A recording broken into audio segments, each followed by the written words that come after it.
Good afternoon and welcome to another episode of Tokyo Reds. We are Liverpool fans based in the land of the rising sun, and today we are outside the Tokyo Metropolitan Art Museum in Ueno, and at the moment there is a Vincent van Gogh and Gauguin exhibition on at the moment, which I really want to go to, so I might have to go there today. Anyway, so there we are, because I quite like Vincent van Gogh. He's pretty cool. Okay, so Liverpool face Middlesbrough this weekend, this Thursday, sorry. Today. And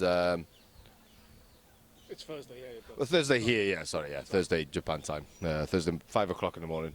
Is it? Yeah, Japan time. Yeah, we'll be up watching it. But there we go.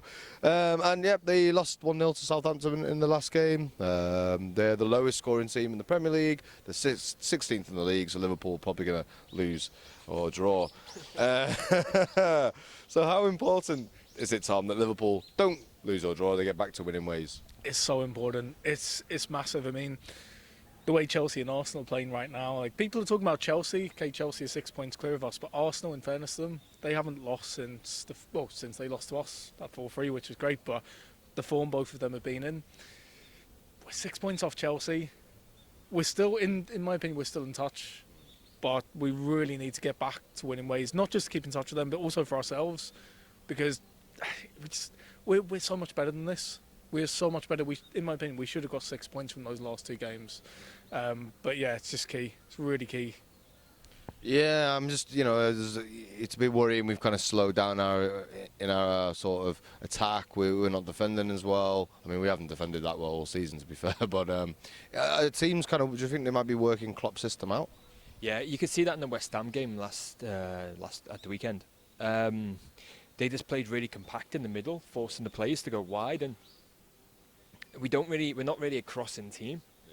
Like, that was my one kind of like criticism of the last game. There's no long balls going into. I mean, I think there's one and Firmino gets his head on it, but that's really it. Unless it's a corner, we don't cross it in, and we just play a lot of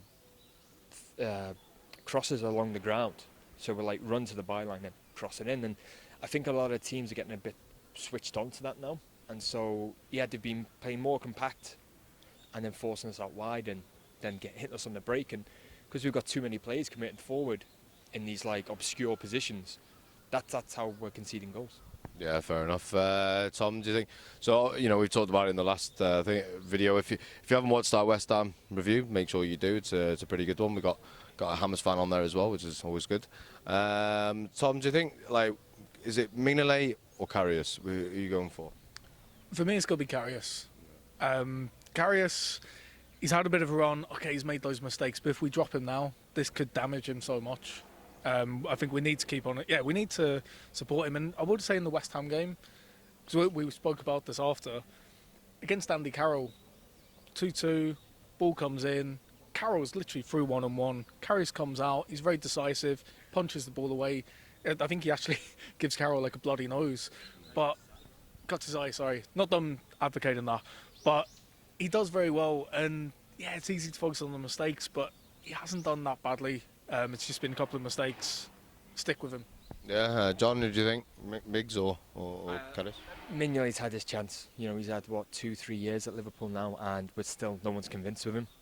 Karius is had like 3 months, and I always get like, the thing that always kind of like I remember is like De Gea when he first came. He was terrible. He wasn't very good. But even Reina wasn't very good when he first came. Remember the 3-0 against, was it 3-1? 3-0 was it? Right. Yeah, against Everton, yeah. And he like completely like messes up. And so I think it's just kind of a process they have to go through to get used to the game. Like outfield players coming from a different league.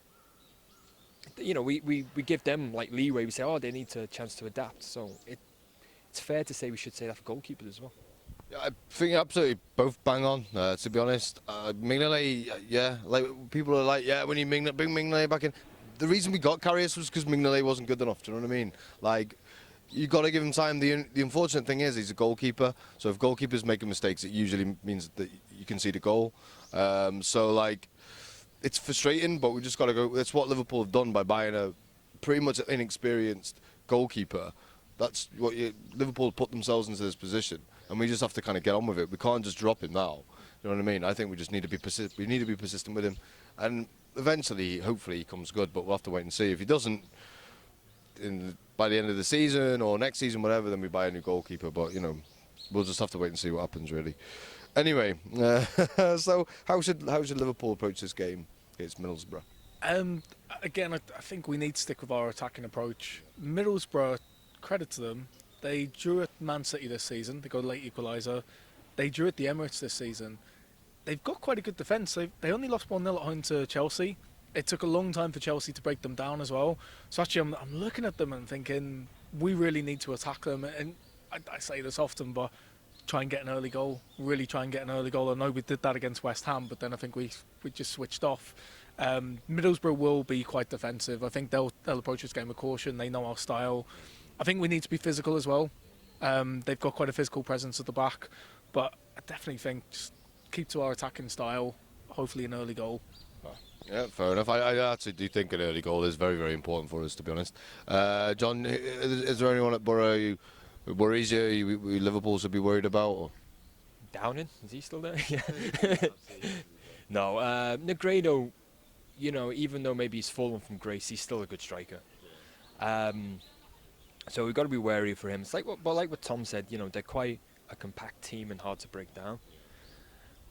Whereas I think for us, we need to work on, like I know we have a lot of possession, but sometimes it's wise just not to go for the goal all the time. As crazy as that sounds, right? It's sometimes you just got to slow the game down a bit more and then maybe build up an attack.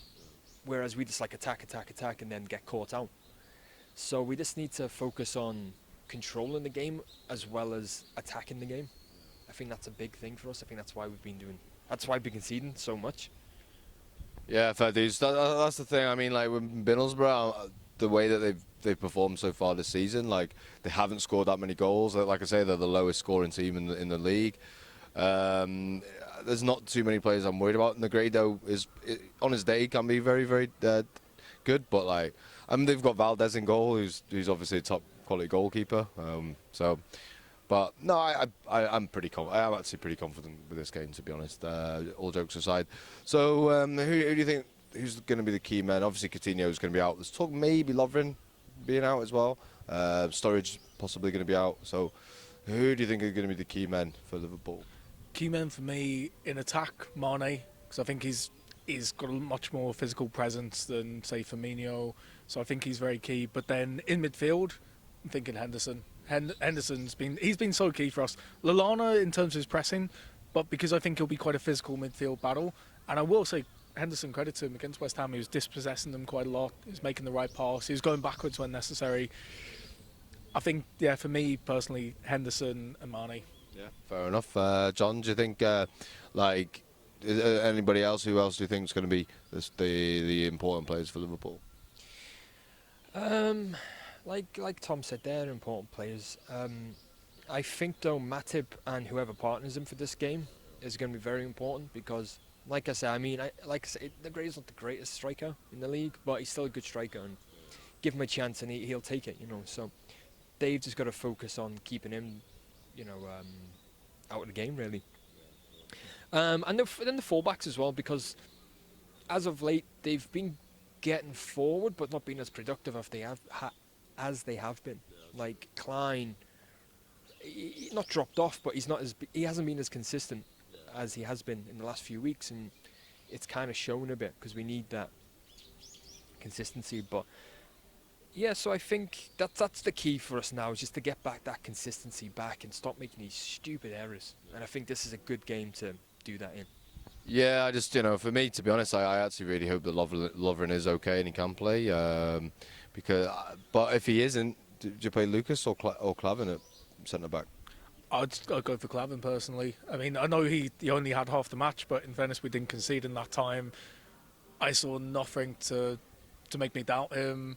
I like Lucas, but he's not a natural centre back. Of course, he can play there if necessary, but I'd feel more comfortable with Clavin if Lovren's not fit. Yeah, me too, mate. To be honest, Clavin's not done that much wrong at all this season. The Burnley game, he wasn't amazing. He kind of his tackles weren't at 100% in that game. But He's got a really, really good touch. You know what I mean? Really, really decent touch. He looks alright. He's very experienced, you know. So you know, I would go with Clavin. John, who would you go for? Yeah, I'd go with Clavin as well, just because we have a centre back available. He should be played in the position he's trained for his like entire career. You know, it makes sense. Whereas nothing against Lucas, but like I say, he's just not natural centre back. So what's the point? Yeah. So. Yeah, no. To be honest, like at the moment, I think the away games for us, I think favour us at the moment because I just think there's a bit of pressure on Liverpool at the moment, and like especially on Karius and the fans and lots of things. And I think a good away game like this is probably for the best for us at the moment, especially with Everton coming up after that.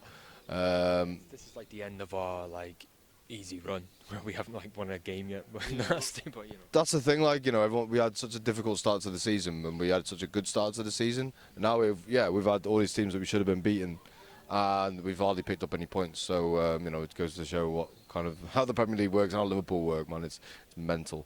But there we go. So Riverside Stadium, Liverpool Football Club going up against Middlesbrough. Score predictions, Tom. Score predictions. I'm confident that we'll win, but from years gone by, Riverside hasn't been a great stadium for us. I remember a 3-3 when Ravanelli got that hat-trick. I remember when we lost that 2-0. Benitez 2009, when they lost 2 matches that season, that was one of them. And that was the same season they went down as well. I think we'll win, but I think it'll be tough. I'm going to say 2-0. I don't think they'll score. I think we will be quite solid at the back. I can see us getting scrappy goals. I don't think it'll be beautiful, but I see scrappy goals. I reckon 2-0, Mane and Origi. Okay, fair enough. Tom? I'll go for the same. I think it's going to be 2-0 or maybe even just 1-0. I just think it's going to be a really long and boring game. I think it's just going to be very defensive, and again, they'll try and get us on the counter, and we'll just. I reckon it'll be a bit like Sunderland, except slightly less defensive. Fair enough. Yeah. To be honest, I think we're going to batter them. I don't think we'll batter them, but 3-1. I'm going to say. I think we'll. This is the game. I'm going to be positive. This is the game before Everton. Get our form back on, and then beat the blue side pretty easily because they're rubbish. So yeah, let us know what you think. What are your score predictions? Who do you think are the important players for Liverpool? Can Liverpool cope with all these injuries that we're getting at the moment? Let us know. Are people figuring out Klopp's system? Let us know in the comment section below, because I think that's quite an important question. And if you've enjoyed it, give us a like, subscribe to the channel, and share us on all your social medias and all that kind of stuff. And we will see you next time for the review. Thank you very much. Thank you. Bye bye.